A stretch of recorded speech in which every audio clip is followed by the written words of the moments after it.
Amen. God is good. Yan, may mga ngiti na. Kasi kanina wala eh. May mga ngiti na. Okay, so every time na binabanggit po natin that God is good, dapat may kiniklaim po natin yan sa ating mga buhay. Dapat po may patotoo sa ating mga buhay kung bakit natin binabanggit yung 3 letters na yan. God is good. Alam ko po ang bawat isa sa atin, meron pong patotoo niyan. No? So every time na nababanggitin po natin yan, ipatotoo natin within our hearts that God is really good sa ating mga buhay. Despite may mga problema, may mga pagsubok, still, dapat totoo yung pagbanggit natin that the Lord is good sa ating mga buhay. Amen! Amen! Okay, so pumunta naman po tayo sa ating mga announcement for the benefits of our visitors. Makikita nyo po yung ating activities doon sa first page. You can find our activities in the first page ng ating journal, of our journal. Okay? So, nagagalak po tayo at meron po binigay ulit ng Panginoon ng Friday. Okay? So, later on, meron po tayong men's and women's fellowship. Okay? So, ang men's will remain here. No? At ang women's, mamaya po dito po sa flat po ni Sister Violi, and I believe meron po yata silang cooking lesson mamaya. So, wag niyo pong kakalimutan yung mga men's mamaya. Yung sa cooking lesson niyo. Okay? Amen? And in the same way, ang ating YDC, yung mga youth, will be meeting doon po sa flat po ni Sister Marlene. Amen? Okay, sa yung mga heart, mga youth,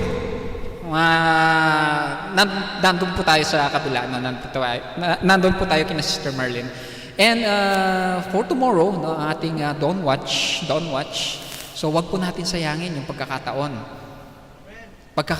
na katagpuin natin ang ating Panginoon. Early in the morning, napakaganda po. Napakaganda. And Sunday, ang ating Sunday worship, okay, at nakakatuwa po, and every Sunday, napakarami po tayong nating bisita. And we are blessed, the Lord is really good, na during the Sundays, doon po nakakarating yung mga kapatiran natin na hindi po natin nakikita, nakakapagdala pa sila ng mga bisita. And truly, the Lord is good sa ating buhay.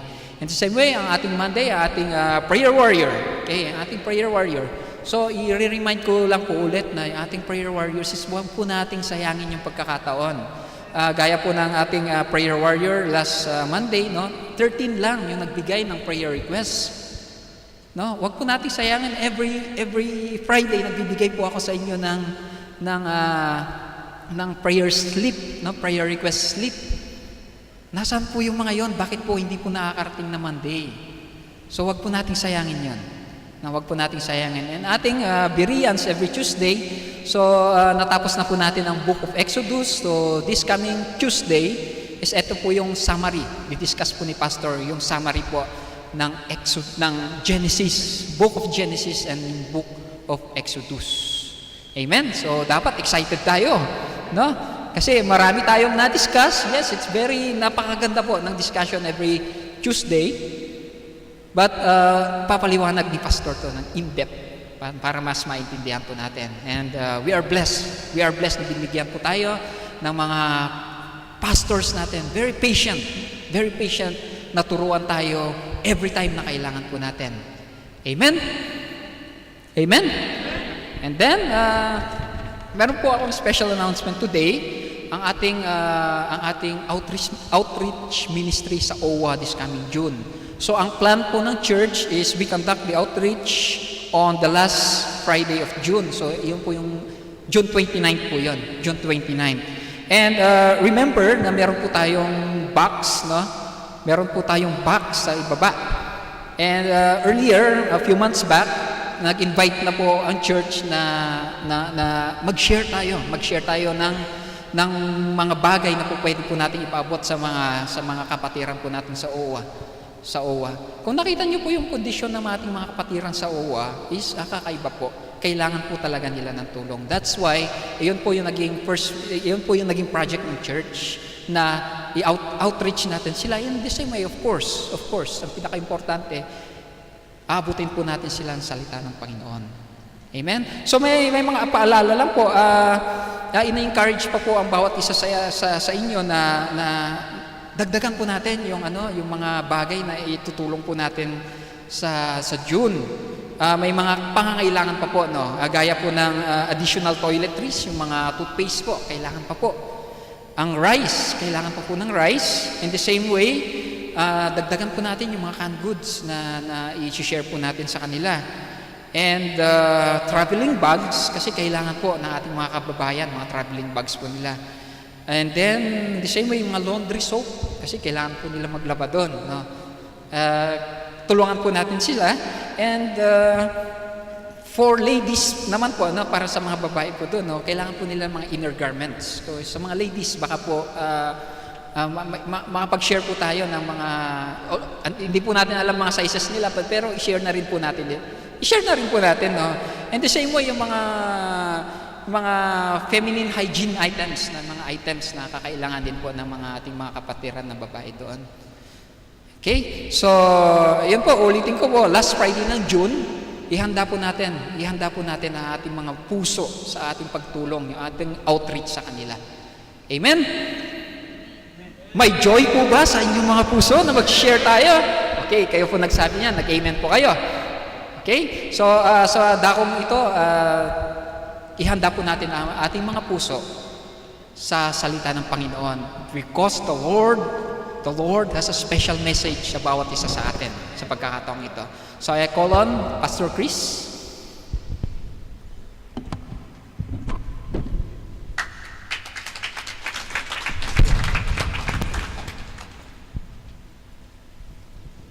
Praise the Lord, everybody. And welcome, brothers. Amen. Well, I did not prepare my presentation in English, but I'll try to change my presentation as much as possible. I will translate it to English, okay, so that you will understand. Amen. Are you blessed, church? Amen. Tayo po ba'y pinagpala ng Panginoon? May joy po ba nung tayo dumating dito upang tayo sumamba? Amen. Dapat po excited tayo. Amen. Hallelujah. Excited po ba tayo? Amen. 30 minutes lang po yung ating message for today. I know that God, again, will give us another powerful message. And again, God will not allow us to leave this place without transforming us, brothers and sisters, sa Kanya pong kalooban. Amen. Praise the Lord. May I request the congregation to please stand? And can we just open our Bible in the book of 2 Samuel, chapter number 4. Brother, if you can help them to find 2 Samuel chapter number 4 para po mabasa nila in, I think this is in your language, yeah? Brother PK? Okay, second language. 2 Samuel chapter number 4, verse number 4. Amen. Basahin po natin ito. It's very powerful, brothers and sisters, and I know that God will give us wisdom after hearing this message. Yung mga walang Bible, just raise your hand, brothers and sisters. Yung po mga walang Bible, pwede mo magtaas ang kamay so that we know ang mga walang Bible. Amen. 1, 2, 3, 4, 5, 6. Amen. We'll pray, brothers and sisters, na makapag-provide po tayo ng Bible sa inyo. Amen. And if you like to, you can sell your cell phone later on at bibili po kayo ng Bible. Amen. Bible is very, very essential sa buhay po natin. Amen. Amen. If you don't have the Bible, just let us know, brothers and sisters, para po makakuha kayo ng copy dito for the meantime. Amen. In the book of 2 Samuel chapter number 4, verse number 4. Parang magic. Kanina lang Tagalog, now it's English. And Jonathan, Saul's son, had a son that was lame of his feet. Everybody say lame or crippled. Okay? He was 5 years old when the tidings came of Saul and Jonathan out of Jezreel, and his nurse took him up and fled. And it came to pass as he made haste to flee that he fell and became lame. And his name was Mephibosheth. Everybody says Mephibosheth. Kung nahirapan kayo sa pangalang Mephibosheth, lahat ng buset, magsabing praise the Lord. Buset. At ngayon sabihin nyo, Mephibosheth. Okay, Mephibosheth. Amen. Hallelujah. Let's bow our heads and pray. Hallelujah. Let's clap our hands. Hallelujah. Let's worship the Lord in spirit and in truth. Amen. Hallelujah. I'm really excited, brothers and sisters. Amen. Hallelujah. Let's bow our heads and pray. Heavenly Father, Lord, we worship you, O God. Lord, you are the God of Abraham, Isaac, and Jacob. Ikaw, Panginoon Lord, ang Diyos na aming pinupuri, sinasamba, Panginoon Lord, sa dakong ito. We do believe, Father God, Lord Jesus, ikaw po ang great teacher, Panginoon. Ikaw, Panginoon, nagre-restore ng buhay, Panginoon Lord. We do believe, Father God, Lord Jesus, spiritually speaking, Lord, we are crippled, O Lord, hallelujah. Mga baldado ang aming mga spirito, O Lord. We commit sins, O Lord Jesus. We fall down, Lord, hallelujah. And we do believe, Father God, Lord Jesus, you will raise us up, O Ikaw, Panginoon Lord, ang magtataas sa amin, Panginoon. You promise us, Lord, that you will never leave us nor forsake us, Lord Jesus. And right now, Lord, hallelujah, send your mighty angels, O Lord Jesus, Lord. Bring back the joy of salvation sa church na ito, Panginoon Lord Jesus.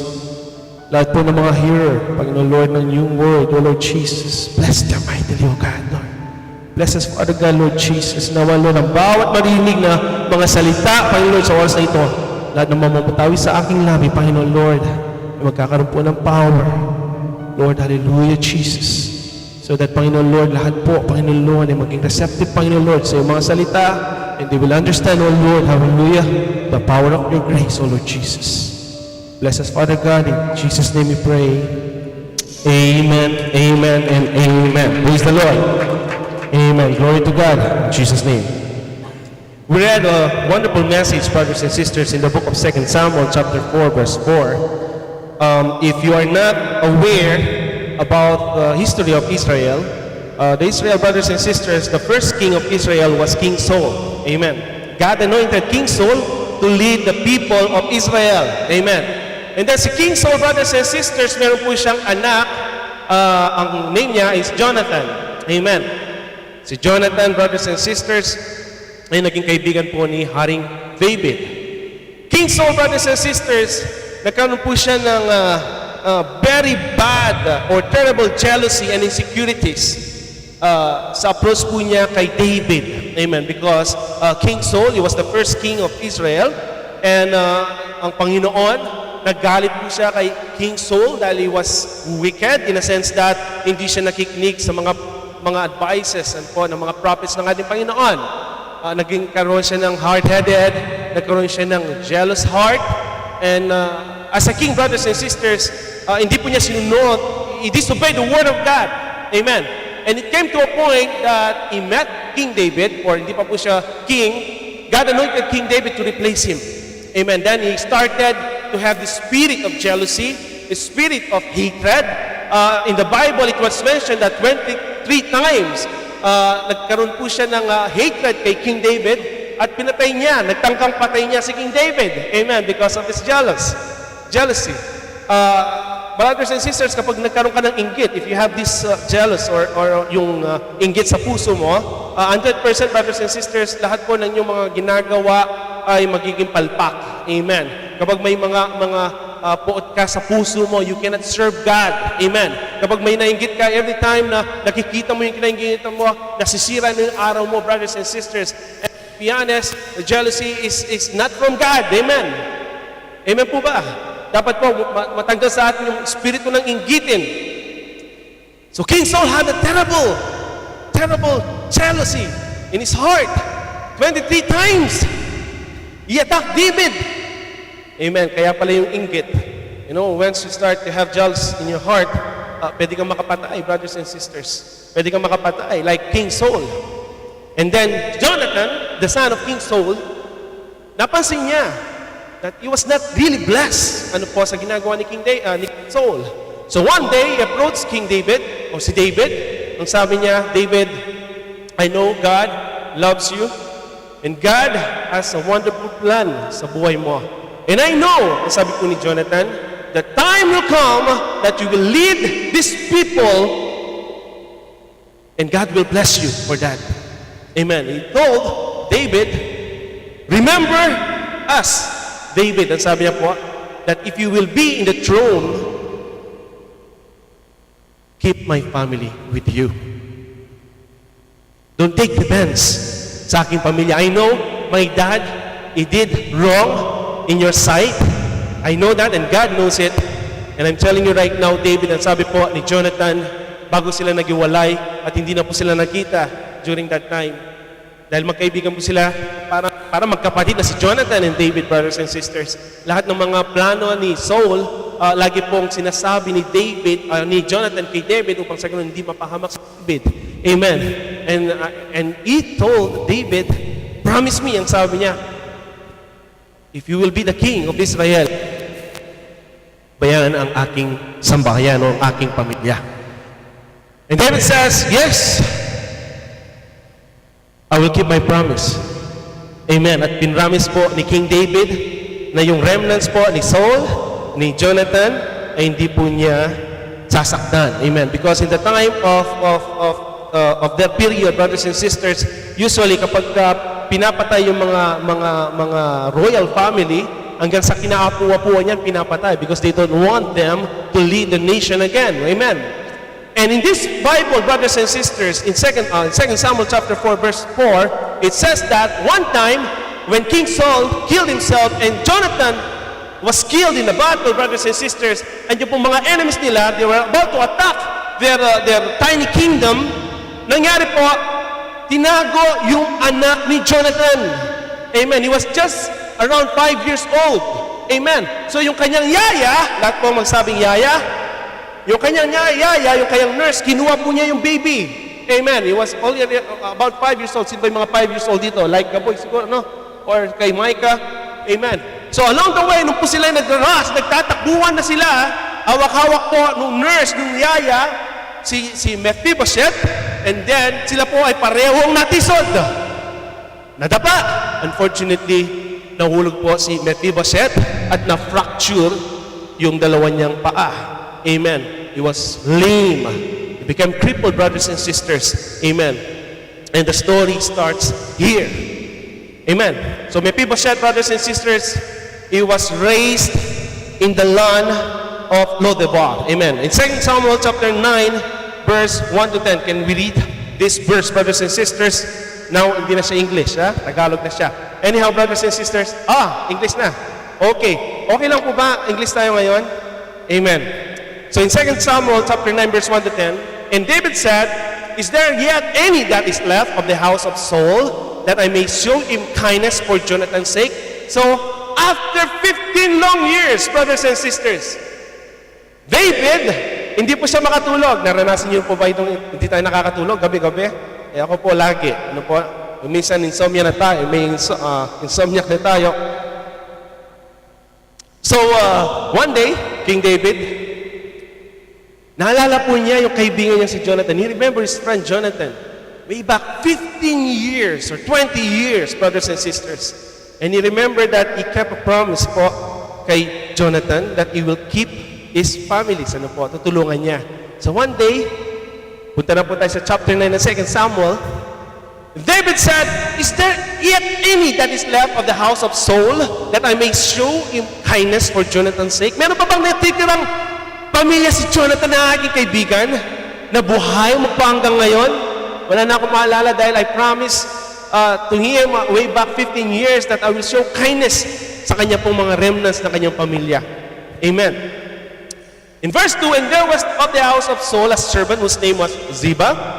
And when they had called him unto David, the king said unto him, art thou Ziba? And he said, thy servant is he. Next slide.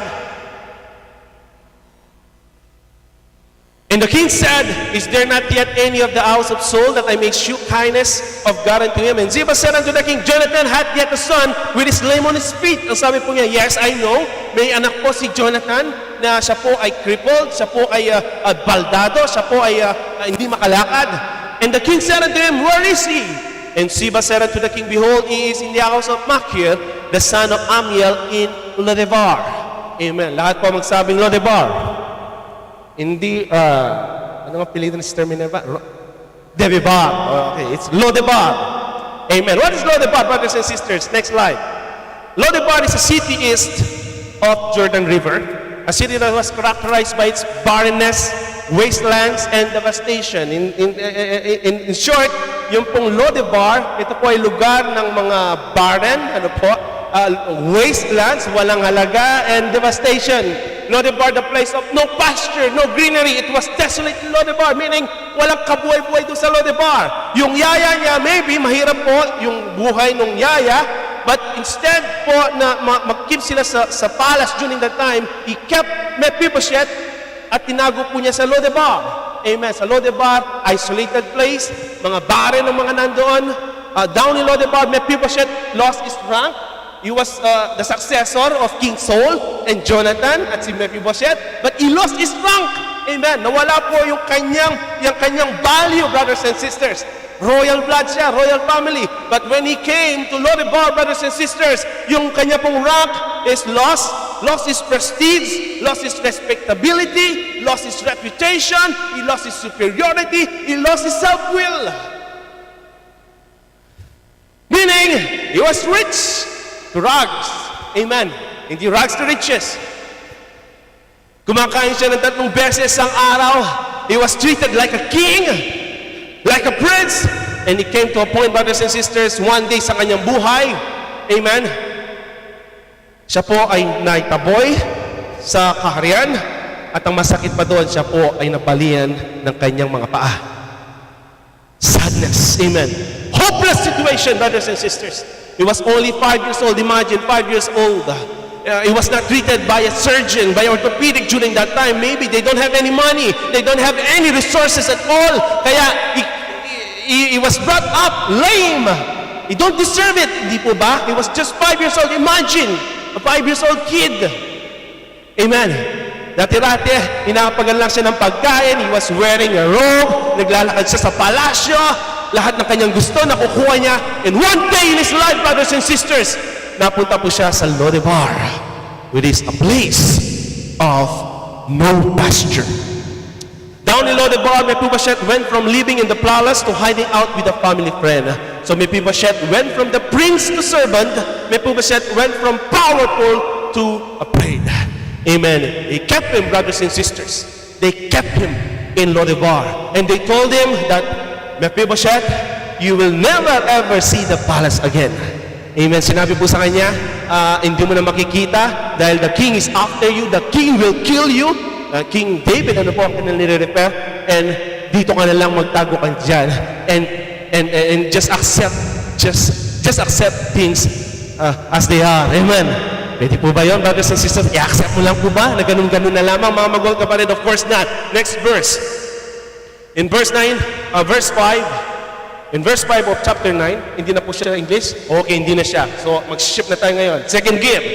Na magkagayo ay nagsugo ang haring si David at ipinakuha niya sa bahay si Machir na anak ni Amiel mula sa Lodebar. So, pinakuha po niya. Special, ano po? Si David, nagpuntos siya, Pasim, kunin mo si Mephibosheth sa Lodebar. At si Mephibosheth na anak ni Jonathan, na anak ni Saul, naparoon kay David at nagpatira pa sa kanyang harap at nagbigay galang at sinabi ni David, Mephibosheth, at siya'y sumagot, narito ang iyong lingkod. Next verse, in verse 7, at sinabi ni David sa kanya, huwag kang matakot sapagkat aking tunay na pagpapakitaan ka ng kagandang loob dahil kay Jonathan ng iyong ama at aking sasauli ang buong lupa ni Saul na iyong ama sa iyo at ikaw ay parating kakain ng pagkain sa aking dulang. 3. Tatlong bagay ang binigay kay Mephibosheth. Ano po yan? Pagkakakitaan siya ng kagandang loob at isasauli ang buong lupa ni Saul at bibigyan po siya ng pagkain sa kanya pong dulang. Imagine, mga magawal kapatid. At siya nagbigay galang at nagsabi, ano po ang iyong lingkod upang iyong lingapin akong isang asong patay? Imagine si Mephibosheth, sabi niya, ay, ano po karapat-dapat ko? Ako po isang asong patay lang. I'm just a dog. Amen in your sight. Imagine. Kaya mo bang sabihin yun, mga magawal kapatid, na ikaw ay isang asong patay lang? Alam mo, kapag lumalapit ka kay Lord, sometimes you are not worthy, brothers and sisters. Masasabi mo, Lord, ako po isang makasalanan, hindi ako karapat-dapat. But I'm telling you right now, God will give us wisdom in this message. Next slide. In verse 9, na magkagayoy, tinawag ng hari si Siba na lingkod ni Saul at sinabi sa kanya, lahat ng naukol kay Saul at sa buong kanyang sambahayan ay aking bibigay sa anak ng iyong Panginoon. Imagine, brothers and sisters. And next, last verse in 13, I take, 2 Samuel chapter 9, verse 13. Naghang. Okay. Gayon tumaan si Mephibosheth sa Jerusalem sapagkat siya'y kumain palagi sa dulang ng hari at siya'y pilay sa kanyang dalawang paa. Salamat po sa salita ng ating Panginoon. Amen. At tunay nga ng Diyos natin sinasamba is full of grace.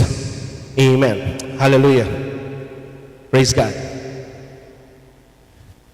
So now, brothers and sisters, Mephibosheth, they always telling him that you will just stay here in Lodebar. You don't have any future. The king is after you. The king will kill you. Amen. I think, brothers and sisters, lahat po tayo ay nakaranas po ng lugar ng Lodebar. Amen. Some corners in our life, brothers and sisters, sometimes nangyari po sa ating buhay yan that you are hopeless, that you don't deserve, amen, na magkaroon ng magandang buhay. Amen. It's a lie, brothers and sisters. Yung nurse na ito, yung yaya na ito, yes, he helped him. Amen. He saved him sa mga kamay ng mga kalaban nila during that time, but she was always telling a lie. Amen. She was always telling him, okay, Mephibosheth, you will stay here in Lodebar. Amen. Walang makakakita sa iyo. Amen. Because the king is after you. The king will kill you.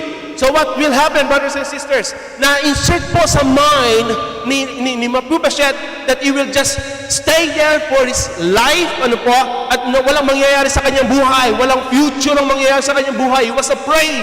Amen. He was isolated. He was in the place of Lodebar, na kung saan po, yun ay walang kabuhay-buhay. Ganyan ang buhay ni Mephibosheth, mga magulang kapatid. Amen. You will never experience that again, no matter what happened.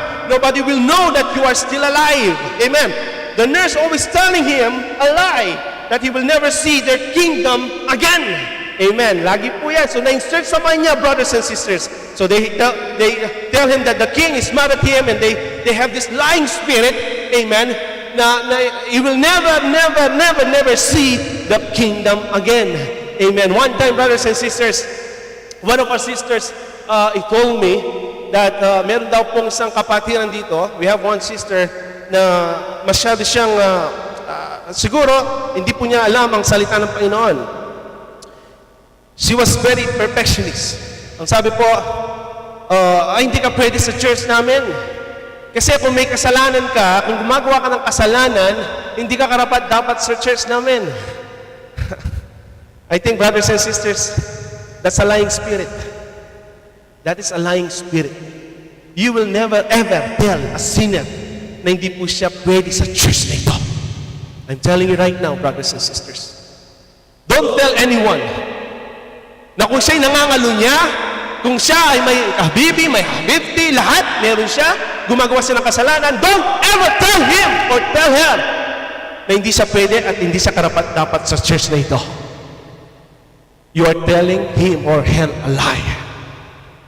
Huwag mo sabihin na wala nang pagbabago yan. Huwag mo sabihin na after nagsawa ka na, after you repent, saan sa magre-repent? Sa bahay. Saan sa magre-repent? Sa disco bar. Magre-repent siya dito sa place of grace. And when I heard that story, brothers and sisters, talaga sabi ko, Lord, huwag mo po kaming gawin mga banal na haso sa church na ito, brothers and sisters. You don't quote the word of God para sabihin mo that this place is only for righteous people. No, brothers and sisters. Even the righteous people are crippled. Even the righteous people in this church, in our church, are crippled. Are lame. Batado. But we need healing, brothers and sisters. And faith only come by hearing and hearing the word of God. Faith will never come, brothers and sisters, kung nandyan ka sa disco bar. Faith will never come kung naka-isolate ka sa mga righteous na tulad mo, na inaal mo that you are righteous, you are perfect enough, that you are not committing sin. This is the problem, brothers and sisters. Yan ang sinasabi na sa cripple kay Mephibosheth, you are not allowed to enter into that kingdom. They're telling him a lie. So na-insert sa kanya, so hindi na pupunta, hindi na magpapakita, I will not show my face sa buong kaharian. This is the problem, brothers and sisters. This is the problem. Amen. But now, brothers and sisters, Mephibosheth, he lived in the land of bondage. He accepted things just the way they are. And the devil is always telling him, wala na, hopeless ka na situation. Sige, patutod ka. Ay, hindi ka na karapat-dapat. Huwag kang pupunta sa Great Commission Ministries. Doon, mga banal ang mga tao doon. Doon, mga hyper ang mga tao doon. Hindi sila nagkakasala. Come on. Remember, brothers and sisters, Jesus Christ came into this world not sa mga righteous people. He came to save the sinners of this world. Amen. And you don't have the right to point fingers to someone else at sabihin mo, hindi ka karapat-dapat na maglingkod dito sa church na ito because you are not perfect. Maraming ganun. And sad to say, brothers and sisters, those empty seats, they have been telling a lie. Nasabihan sila. Ay, hindi ko na niyaya si sister because nandiyan pa rin yung bibi niya, nandiyan pa rin yung titi niya. Lahat na ng mga kasalanan ginagawa niya, kaya hindi ko na in-invite, tapos na ako dyan! And who are you? Para sabihin mong ganon. Don't let the spirit of devil bring some lies in your life, brothers and sisters. Amen. And one day, brothers and sisters, Mephibosheth, he was sitting inside their home. He was lame, fractured, totally healed siguro, but disfigured yung kanya pong mga paa. He was there in his window, and he saw some soldiers approaching their land. Dusty, malikabok. Doon na nagsimulang pumintig ang kanyang puso. Now he started to think, ito na yung time. Ito na yung time na matatapos na ang aking buhay.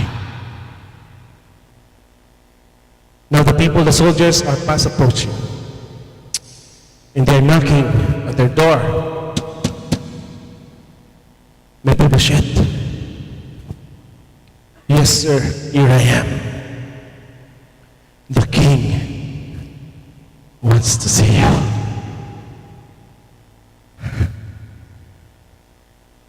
You know, mapalad kayo.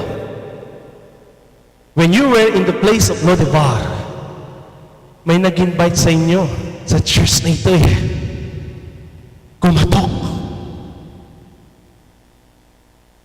Soldiers of God.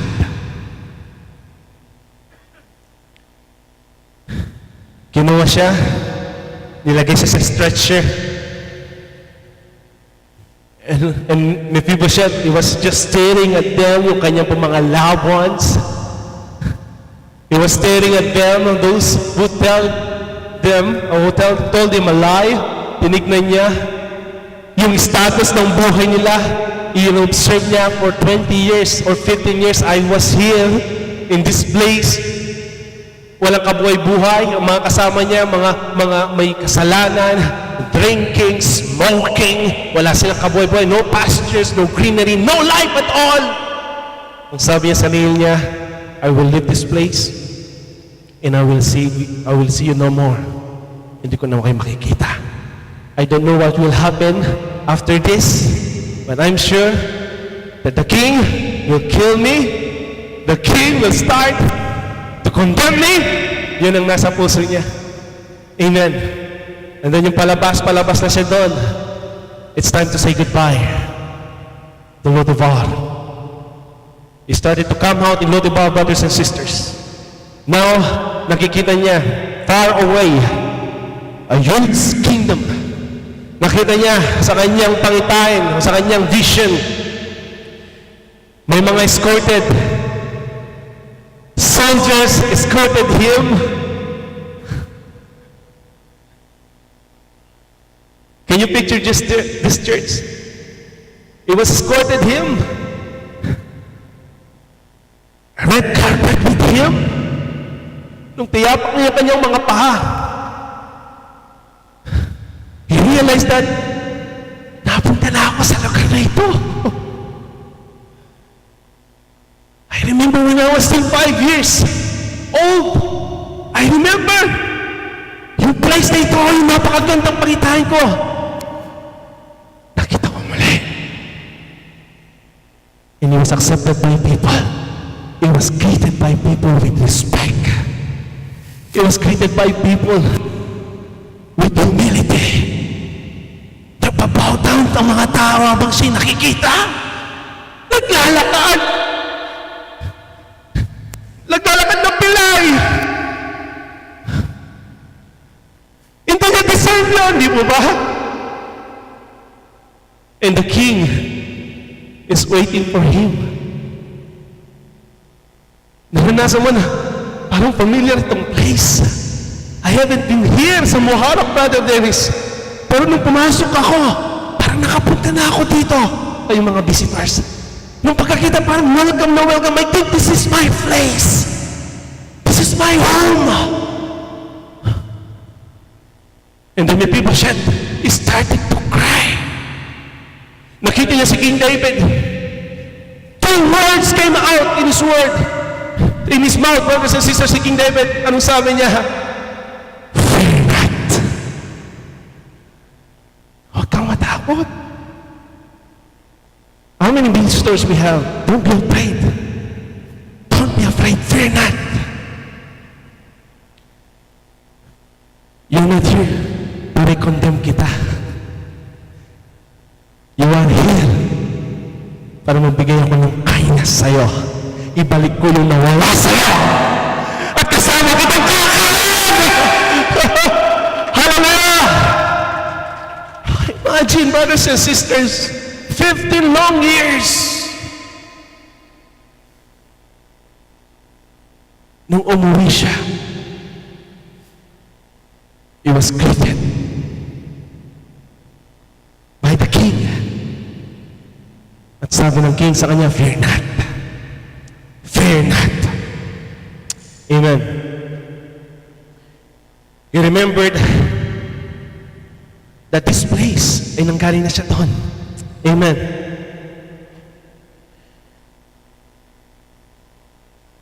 You don't need fear God. Tayo mga crippled, tayo mga makasalanan. We don't need, brothers and sisters, na mag-dwell tayo sa ating mga past. Dumating na sa inyo ang mga soldiers of God who knock on your door, the door of your heart. And they invited you, brothers and sisters, to dine with the King of Kings and the Lord of Lords. At sasabihin mo, Lord, I don't deserve this. I don't deserve this, Lord. Makasalanan ako. I'm a sinner, Lord. I commit mistakes. I'm crippled, oh Lord. I'm crippled. But sabi ng Panginoon, fear not. I invited you here to show kindness sa iyo. And that's what God wants us to do, brothers and sisters. We are crippled in a sense that sometimes we don't want to see the church of God. Sometimes the devil will always, will always tell a lie that you don't deserve to be here in the church of God. The devil will always twist yung word of God. Makasalanan kayo. Ba't pagka na lang, pagka okay na, pagka wala ka ng kasalanan, doon ka lang pumunta sa church. Paano mangyayari yun kung hindi siya nakakarinig ng salita ng Panginoon? Paano siya magre-repent? Mephibosheth asked the king, why are you doing these things to me? Ang sabi po niya,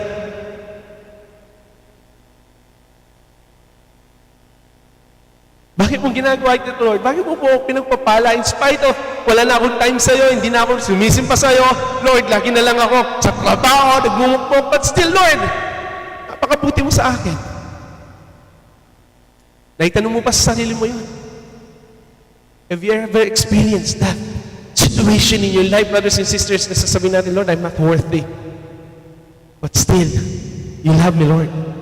More than anything else, you accepted me just the way I am. Amen. He was lame on his both feet, brothers and sisters. He was lame. Kaya, next time that you will encounter a sinner, brothers and sisters, don't tell them, brothers and sisters, that they don't have any place in the kingdom of God. Dapat po sila yung tulungan natin. They need God. Amen. Because the devil specializes sa negative thoughts. Kasama mo sa trabaho, nangangalo niya. You don't have the guts to invite her. And nag-enjoy pa siya, brother Pag nalang kailan siya mag-stop. Do you think makakapakinig siya ng Word of God while they are in their private room? No. They need God. You know what happened? This crippled man, Mephibosheth, was crippled. Pero nung kumakain sila, nakaupo, kumakain sila nakaupo, pantay-pantay lang sila. Wala nakikita ko siya ay lame o crippled. Why? Because yung crippled mo, ang dugo ng Panginoon ang magwawash niyan, ang magkukover niyan, hindi ang pastor mo. Kaya nung kumakain sila, lahat sila nakikita from head to waist. Tayo hindi. Pag nag-aaten sa church, tinitingnan natin mula ulo hanggang paa Kulang na lang. Patutot to, hindi tayo dapat makisama dyan.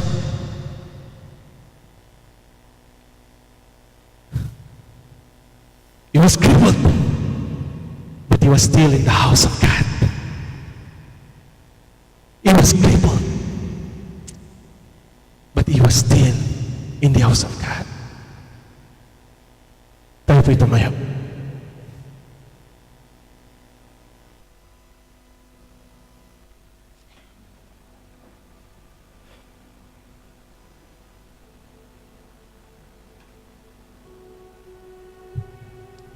Maybe your situation, brothers and sisters. Your situation might be in crippled situation. And let God deal with it. The Word of God will deal with it.